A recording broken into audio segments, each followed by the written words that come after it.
Welcome back to Leon's Homegrown. Today I'm standing beside my new statue, little mate. Thinking about calling him Fred. But if you got any better suggestions, just let me know. Anyway, at the moment Fred's kind of reminds me of myself. Just go back a little bit there so you can see him. So he's got the shovel and he's just got that, just thinking. Happening. I'm thinking, what should I dig up next? So a little bit like me. Anyway, he's Fred, and today what we're going to do is we're going to plant just behind me. I'm going to plant some peas. So probably a few other things I'm going to plant there as well. So I'm going to end up putting a trellis, possibly a temporary trellis, across there for the peas to grow up. And I'll turn the camera around and we'll get into it.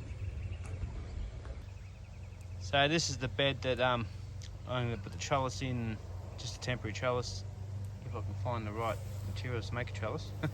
Anyway, and at the moment we've got some cauliflower, which I found some seeds and I planted them the other day and prepped up that bed. Still got to prep up the other side of it, and we'll get some peas going down the centre. And then I've got a few other plants that I want to put in there as well, so maybe some spinach. So I've given this side a quick weed, didn't take too long. Throwing the weeds up there, make sure the roots are above the ground so they don't sprout roots. And this is the leftover corn. As you can see, most of the roots are broken down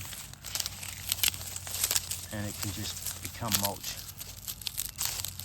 So don't be scared of leave it in your beds until you need it, or put it somewhere else. You can even see some of the corn cobs that the mice ate. But anyway, so basically I'm going to just break that down a little bit with my hands,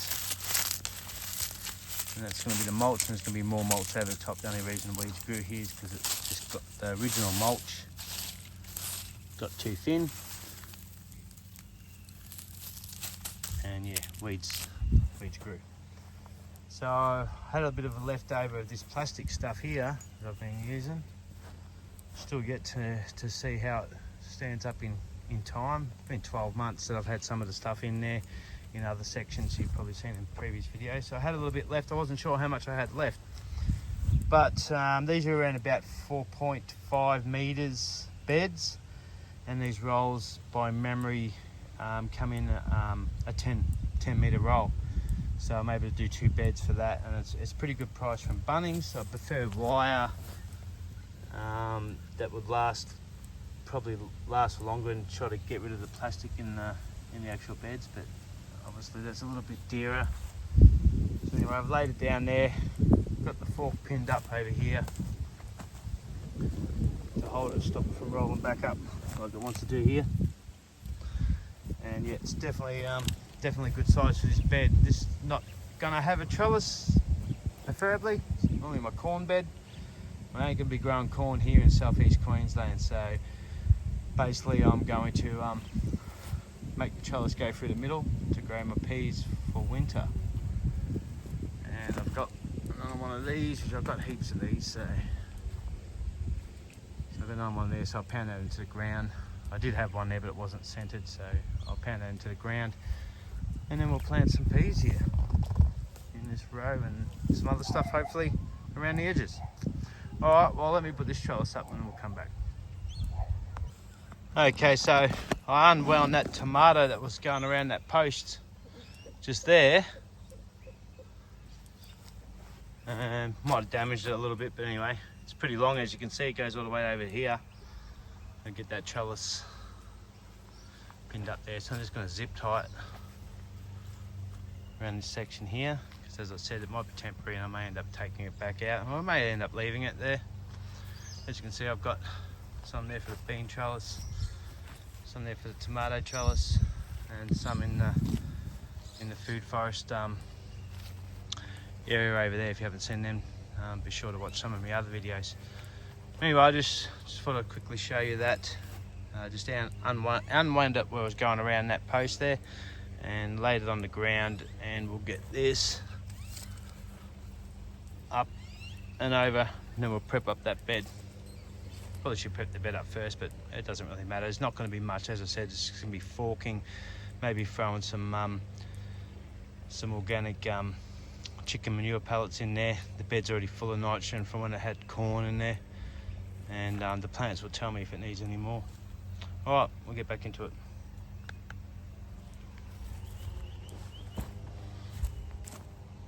So what I've done is just 2 zip ties here, one on each side at the top. Pull that reasonably tight. I'm not going to overstretch it because from my experience it just a plastic stretcher. So one on the top on that side, one on the top on that side. Pull it reasonably tight. Grab a zip tie. So with this one here, I'll probably go around both. You're probably looking at the sky at the moment because I'm trying to do it one-handed again. I'm going to go through 2 of them right there. Obviously easier with 2 hands.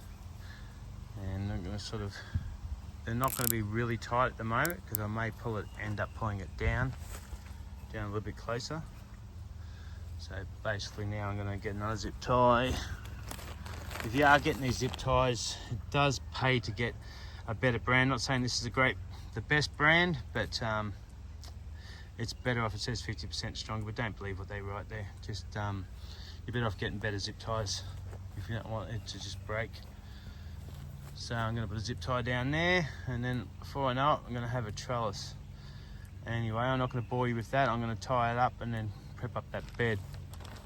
Now sometimes it's a little bit overwhelming to garden. You think it's a bit overwhelming, but basically if you don't plant the seeds, you ain't going to get the plant.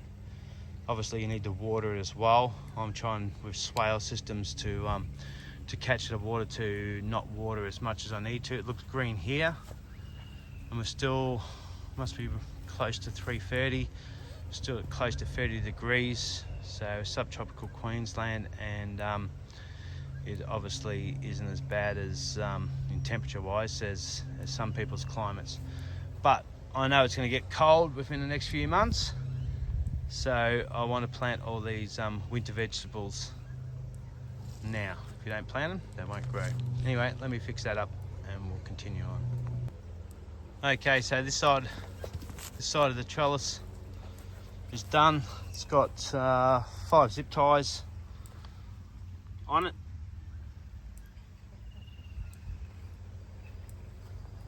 And then I'm going to do the middle last. I'll pull it up there. You might not be able to see if the film, but it's a bit wonky here. So as I pull that tight, it will take the slack out of it. All right, I'll finish that one off. Okay, so it's not perfect, but at the end of the day, it's for a purpose to grow peas up, so it'll be fine. So what I will do is cut off all these bits here just to make it look a little bit more neater. Can't do it one-handed. Probably should get a tripod, but anyway, this is real gardening, so that's the way it works.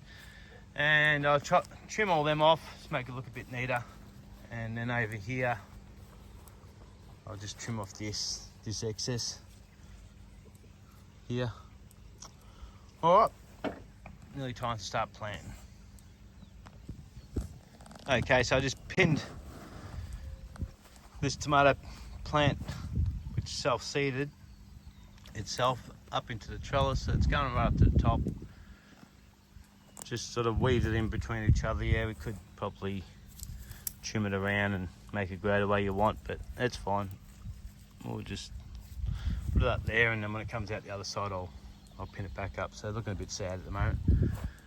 All right, so basically what I'm going to do now is finish just forking that bed, just to loosen the soil up a little bit. We'll do the good old finger test, which I don't know if that's actual a test, but that's what I do. Remember, this mulch is quite thin, so it has had the sun beaten on it for a while. And yeah, it's quite hard, but like if you give it a bit of a jiggle, you can still get in there, still grab some of the soil, which you obviously can't do for lawn. It's still clumping, so it's still good soil. So what I'm going to do is I'm just going to throw some.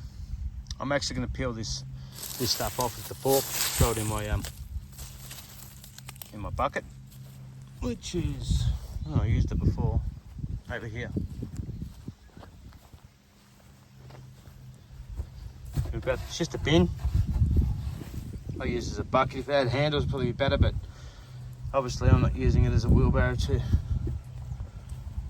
go all over the place. So for what it is, it works well. So you can do it with your hand, or you can do it with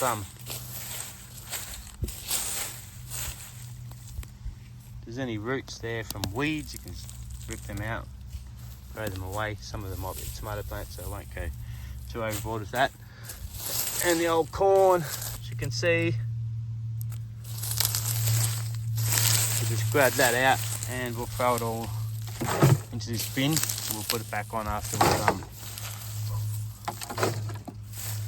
we've forked it up and loosened it. Remember, all the corn stalks were in the ground, and they're broken off. All the stuff that's in the ground has actually broken down.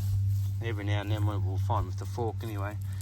We might find some of the roots still on the ground. If they're in the way, we'll get rid of them. If they're not in the way, we won't. Now, I'm not sure what weed that is, but I'm just going to throw it over here. As I said, if it's off the ground and the roots are in the air, it will die, become compost. So don't be scared to reuse the materials that you got from your old plants. And it looks like I've broken a bit of this tomato, and what I'm going to do with that is I'm just going to throw it in the ground. It's probably not the right time of year, but I'll just throw it in the ground if it wants to shoot and live and become another tomato after this one dies. Go for it. All right, well, let me prep up this bed and we'll go from there. Okay, so I peeled that mulch back, and this particular plant, put that fork there for a sec. This particular plant was in here when it used to be, like this area used to be a chicken pen, and it had heaps of plants that grew and had to trim all the time. But anyway, I decided to turn this area into a garden bed, as you know if you've been watching the videos. If you haven't, well, go back and watch them all. And yeah, this plant here, as much as I try to take it out, it just keeps growing. So I've decided that I'll just let it grow. It gets nice purple flowers. It grows like a weed, so I'm just training it to go up this trellis here, which I had rock melon on last year. It's pretty close. I've got rid of a few others, so it can just go up the trellis and help with the pollinators. Anyway, that's the plan with that. So as you can see, I've taken all the mulch off, which is the old mulch, and plus the corn, stuff like that I showed you before, which is good stuff, really good stuff. So it's going to go back on before any other mulch goes on top. But the only reason I'm taking it off is because I am going to grab some of this stuff here, which I didn't bring down. All right, give me a sec. I'll go and grab it and I'll come back. Okay, so this is the stuff I want. Basically, it's a slow release fertilizer. It's got all sorts of good stuff in it. I'm trialing it out at the moment. My fruit tree guy said that it's good from Ross Creek Tropicals. And inside there is all the pellets. Anyway, I did say on the last video I showed what I've been doing over here with the rock, so still obviously haven't got all the way up, but I'm only doing it bit by bit because it costs a little bit every time you spread it out. Why there hasn't been rain, you can see on the left side there, well, unless it changes, but on that side there is the blue rock. It's meant to be the same. It looks a little bit bigger, but once it gets rained on, it should blend in to be the same. So that's going to stop a lot of mud going up into the slab that, as you know, I'm building a shed there. It is coming, apparently. The shed is going to be here in probably probably about another week or two, probably 2 weeks. And then, well, it depends on when they come and build it. I normally build my own sheds, but I knocked a lot of them down when I've done all this work here. The greenhouse, that's still work in progress. Anyway, we'll quickly get down here. I don't want to bore you. It's not meant to be a garden walk around, see all my weeds. So we'll get down there and we'll use some of this stuff here. $10 this thing cost me from Bunnings. It's pretty good, so you've got a bit more control on the fertiliser you're putting down there. Alright, so I'll open that up onto this setting here, and before I fork in, I'll be throwing it in. So you've got a bit more control on how you're doing it, especially if you only want to do it lightly, because I don't need to be heavy here, because the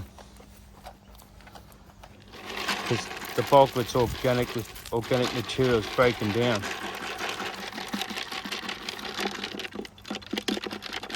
Maybe it should have been a little bit lighter because it's not quite enough to finish it off. Anyway, I don't care, they'll be fine. And the other thing I found is another self-seeding tomato. They're a little bit too close to pin up against that at the moment, so you can stay there, or rather stake it, or bring it up there. Alright, so basically now, I've been told by a mate that every time I say basically, he's going to have a swig of his beer, so I need to stop saying basically. Or else you might get too drunk. Anyway, so you've seen before, as you can see, it goes straight down into that soil. It's nice soil already. Just aerating it a little bit. That's all I'm doing.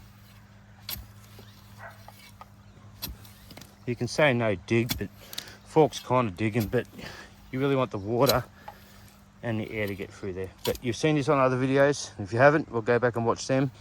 I'll prep this up and we'll continue on. Okay, so quite quickly I forked that up, as you just saw. The big chunks of dirt, because I want to keep the microbiology happening in there. If it's somewhere I need to seed, I may end up chopping up a little bit more. The mulch I did have, all the corn, probably for the third time, and just from a mate, basically we're going to put this back on because it's almost broken down, it's almost soil. So we're going to put that back on. Just any big ones, big sticks or corn cobs, we're just going to, as you can see, it just breaks up. No corn in there anyway, but you can reuse that. We'll put that as a light mulch, and we know it needs more than that. So we put that down as a light mulch, the rest of this bucket here. And then we'll get some of that old lucerne that we used over here, put that down. Then we'll spread it apart and plant the peas. All right, let me do that. Okay, so it's time to put this mulch. So as you seen from my last videos, we've got an old bale of lucerne for the horses that my daughter-in-law doesn't want to feed to her horses. Don't live here anymore, but I look after them, and yeah, so anyway, so I've been using this lucerne to as a mulch. I normally just buy a hay that's got no seed in it, so hopefully not getting too much seed out of this lucerne. So we're just going to throw that down there. I do that first because it can be a real pain to actually try to put your mulch after you've already got the plants in there. So I like to just put it first. So we've got the old mulch here, as you can see, half broken down, and the new mulch going on the top. It's going to help with stopping weeds from coming up, and in the dry periods it's going to keep the soil moist as well. As you can see, without much mulch underneath the soil, like we have had rain here, I showed you before, the soil's already moist, so that's good. Where it's not a garden, it's not so moist.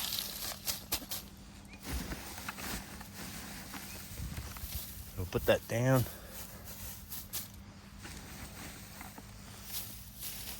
Obviously, it won't take long if you've got two hands to do it. And remember, these beds, this one was probably the weediest one out of a lot.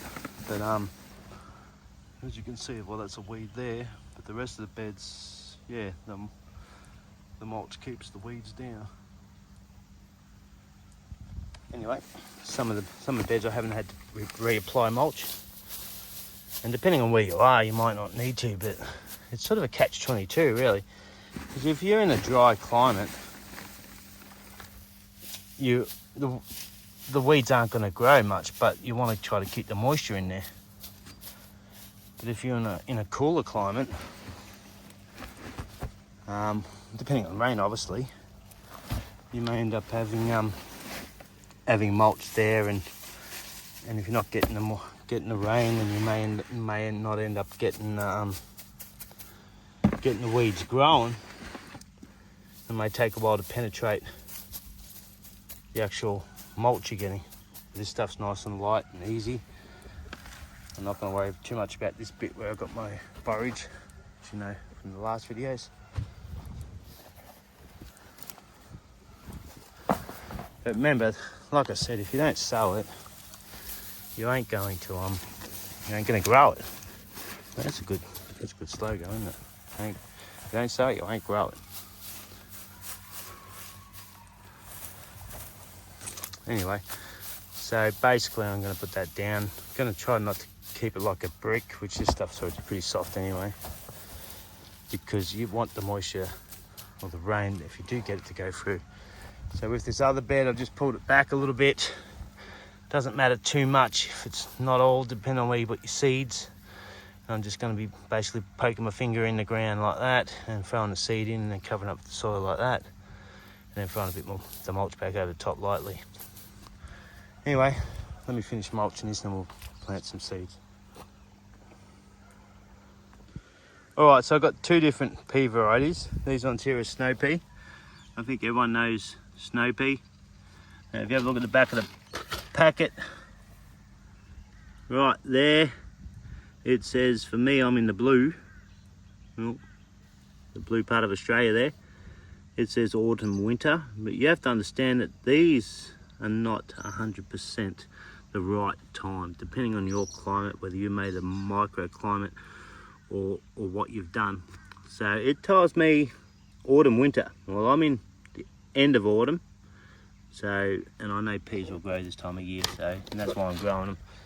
I've got peas growing, as you already know from my previous videos, but I actually want more peas. So if I can get abundance of peas, then I can freeze some and then have the peas through the time where it's summer and very, very hot and can't grow. All my kids have grown up, so I don't need to worry about growing peas and then they're eaten before I actually harvest them. So a bit hard two-handed, but I think you know what we're doing here. We're going to get the peas and throw them in the ground. So let me just try to balance this here for a sec. Excuse me. Have a look at that mulch. These are last year peas, so hopefully they're still going to grow. And what we're going to do is basically put a hole in the ground with my finger. Now, I want to grow on both sides, but I've got broccoli over there, so it might not be a good idea, but I'll probably do it anyway.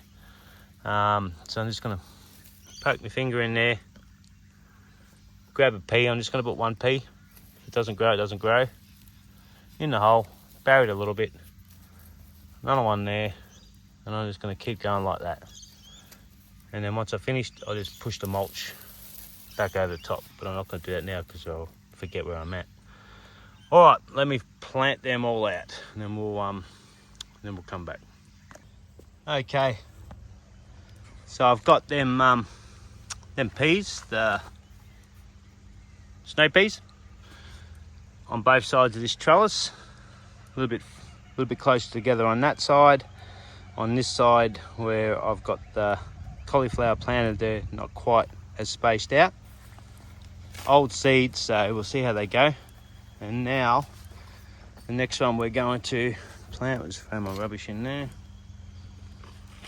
is going to be the sugar snap pea, which everyone's probably knows that one as well. And that one's going to be a good one because The other one we had will be quite good for salads and stuff, and this one will be quite good for putting in the freezer and shelling.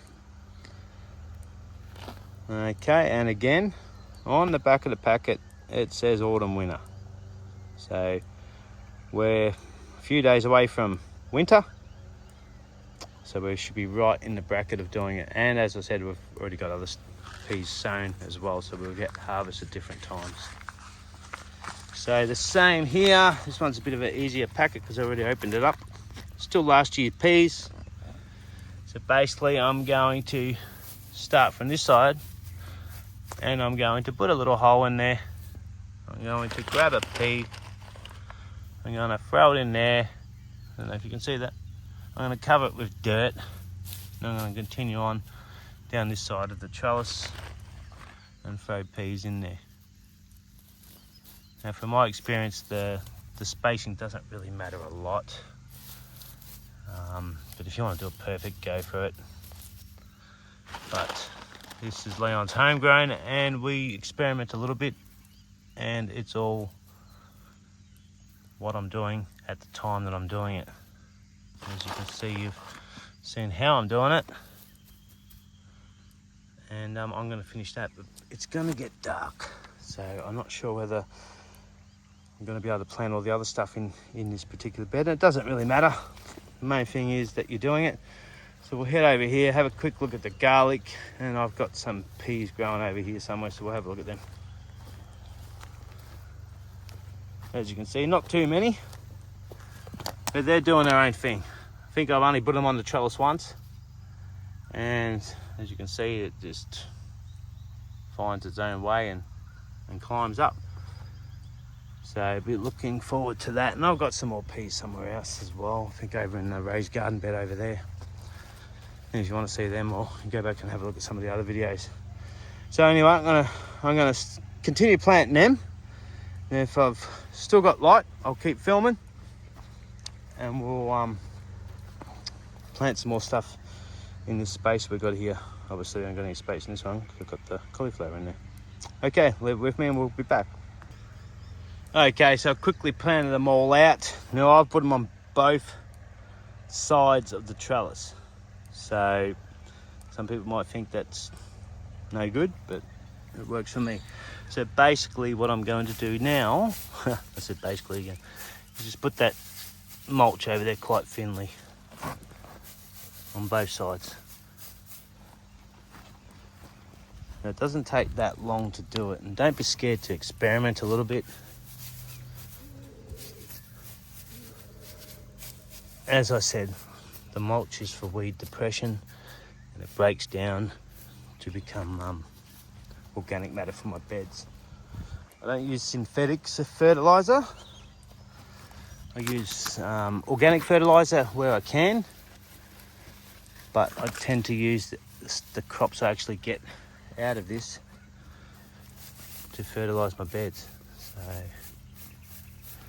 and you know, yeah, you could use different stuff and get a bumper crop and that, but like I'm trying to keep the soil biology alive here. And as you could see, this is last year's bed. Didn't take long. Over there's last year's bed as well. I've got some weeds to pull out. Look, there's one there.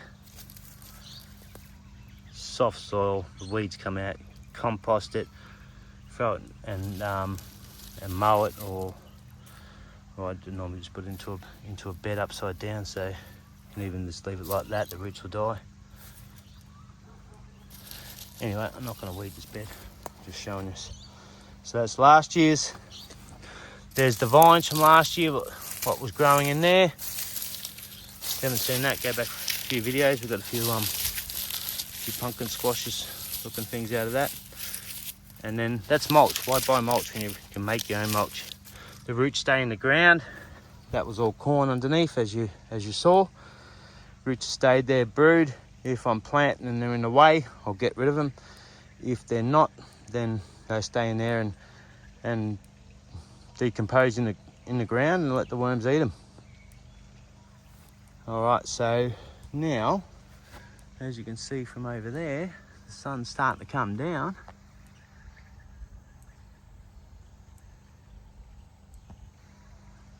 So we'll work out what I'm going to put in here, because I've got the peas going all the way across there on both sides. So it should be enough peas for me, and may end up growing some more. But as you said, you still got another 3 months I can grow them. But that's what it says in the packet.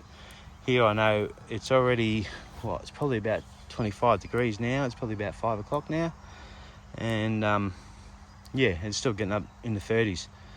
Haven't had rain for a couple of weeks, being subtropical, meaning we get our rain in summer, but we still get harsh summers. So we will get less rain in winter, and that's why I'm doing all the swale systems there and soak it into the ground. I don't know if you can see over there, but that's my paddock over there, and it's a neighbour's paddock. I'll zoom in now, I might lose the volume, but my paddock is greener than the other one, but I've only just moved the horse over to the other paddock, so it's been grazed a bit. Let's have a look. I don't know if you can see that. But that's the water harvesting, and I haven't finished. Anyway, let's continue on before it gets dark and plant some of this other stuff I've got here. I've got some parsley, and I went through that list before, so we'll get that into the ground. Okay, so as you know, there was broccoli planted over there already, and we've got the peas going across, and over here I'm going to be putting spinach right in the middle. I've broken it down. That was all one punt, so I've broken it down. There's still quite a few different plants in that. Laid it out because that's the easiest. You can just work out where you want it. You make sure you do it. Don't do it in the sunshine. That's why my videos all end up being in the dark. Over here I've got some dill, so it's there, and over here, and then towards the back there I've got that I'm pretty sure it's called rainbow chard, but it's called silver beet rainbow, but I'm pretty sure it's rainbow chard. And it's got all different colours, and it's great for salad mixes. You just pick it while it's small, and then just throw it in your salads, and it tastes good. And doing it that way, it's like a microgreen, so it's better for you anyway. Now I've got a couple of parsleys here.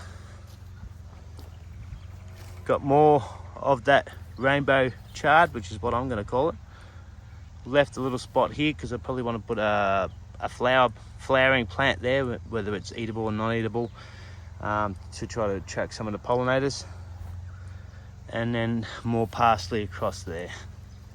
I don't really need parsley, but who can say no to parsley? So that's a flower garden there, as you already know. And if you haven't seen the water harvesting videos that I've been doing, be sure to watch that as well. So basically this one's really dry, so it definitely needs a water. These ones here have still got moisture in them. So basically I said basically again, I'm going to just put a bit of a hole in there. So we've already prepped the bed up quite easily. We'll press it into the ground, throw a bit of the soil over the top, put the mulch around the edge of it, and definitely need to give it a good water. And the same there. So when you space them out before you plant them, it's easier to make YouTube videos for starters. But it also lets you know how many you got, whether you want to change the spacing of your plants. And again, install one-handed, two-handed, be even quicker. So like I said earlier on in the video, don't be tormented or don't be weary or anything like that. Just grow something. But the beds are going to be the hardest part. So what you really want to do is just prep up a bed, and if you don't plant in it, don't plant in it. Just put organic matter on the top so the weeds don't grow. And when you feel like planting, plant. So that's the whole thing. In the end, you just want to plant. These ones are probably going to be easier with two hands. Anyway, there's quite a few plants in there. Still got roots in it. Sorry, little guy. Could have split them up, and if it was in the aquaponics I would have, but it's in the ground, so I just leave it like that. Alright, I'm going to finish planting that, and then we'll come back once it's planted. We'll have a quick stroll over what I've done, and we'll call it a video after that. All right, I'll be back in a moment. Okay, so that's all planted out now. There's my spinach. Nothing down this bit here, which I may end up planting something else, maybe some lettuces or something. Cauliflower was already there.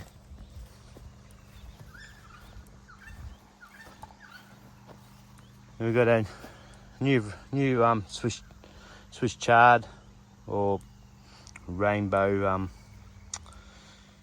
silver beet. Our celery, parsley plants there and there. Tomato we've pinned up on the trellis that we've made quickly. More of the Swiss chard. More of the rainbow chard, should I say? More of this rainbow chard. A couple more broccolis. We've got the dill, and another dill there. Got the good old borage, the bees, which if you haven't seen the last videos, it's just from last year, just self-seeds. Plenty of it over there. So I'm very happy about it because I don't need to plant it. We've got some sort of ivy that gets purple flowers that we couldn't get rid of, so we'll just let it live. And the spinach down there. And I had a few extra pea seeds, and I decided to put them just down there here on this trellis here because it's normally where I grow the cantaloupe or rock melon, whatever you want to call it. And well, surprisingly enough, we had a rodent that decided to eat one of them, and have a look at that. That's just all cantaloupe seeds everywhere. I'm not expecting them to grow just yet, but yeah, cantaloupe seeds everywhere there because I just left it in there. But that probably need. This is the one I haven't weeded, remember? So we'll just throw a bit of mulch around there. And the cantaloupe wants to grow. Great, I have to research to see what the best time to plant them seeds are for my particular climate. Yeah, pretty happy with that. Okay guys, thanks heaps for watching, and I appreciate all the people that watch and see what I'm doing. Just remember that every climate's different, and just remember that when you read the back of the seed packets, because they're not always right. It really needs to suit yours. So if I grew all the stuff that we grew over in the food forest, before you get down to the so I don't make you dizzy there, food forest behind me there, it's a completely different climate, so I can grow different stuff at different times.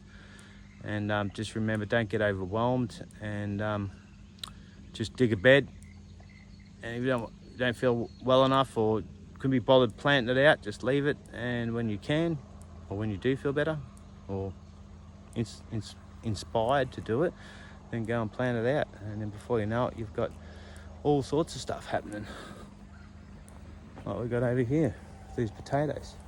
If you haven't seen that potato one, check that out, because the back part of it over there was just basically little eyes that started shooting out, and they were I just basically cut off the peel of it and still used the potato, let them sit outside with a cover over the top, just a box or something over the top, let them dry out a bit. They call it chitting. Yeah, chitting, not with the S, but with the C, chitting. That means they're sprouting in potato language, and they're going just as good as the rest of them are. And there'll be another video to see how that harvest goes. Anyway, thanks for watching, and please don't forget to subscribe, help this little channel grow. And I hope you learnt something, and yeah, don't forget to comment if you like, and we can all share our knowledge. We'll see you next time.